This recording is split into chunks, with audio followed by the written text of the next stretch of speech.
करके दिया मोहम्मद उस्मान ने और बिल्कुल सर दौड़ने पर मजबूर कर दिया है पाकिस्तान क्रिकेट टीम को।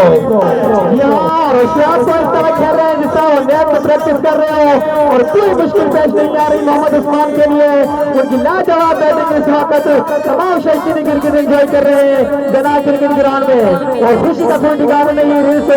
ड्रेसिंग रूम में। यहाँ तीनों छक्के मुख्तलिफ हो गए, पहले लेग स्टंप फिर मिडिल किड और उसके बाद जो है कवर पे भी खेला गया शॉट था। लेकिन जितनी भी तारीफ की है मोहम्मद उस्मान की वो कम है और बड़ा आला आगाज फराहम करके दिया अपनी टीम को उन्होंने। तैयार है right arm over the wicket से उस इनिंग की पहली गेंद दौड़ना शुरू किया, पार को क्रॉस किया, इस तरह एक अच्छा आगाज मिल चुका है। शोएब तैयार है, गेंद करेंगे उस्मान को, शोएब ने दौड़ना शुरू किया, अंपायर को क्रॉस किया, इसको भी खेल दिया है, अंपायर को क्रॉस किया, इसको भी खेल दिया है,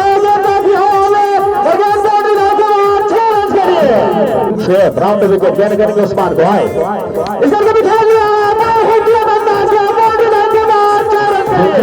उस्मान को, उस्मान जूनियर हमारे दौड़ना शुरू किया, अंपायर को क्रॉस किया, कर दिया है,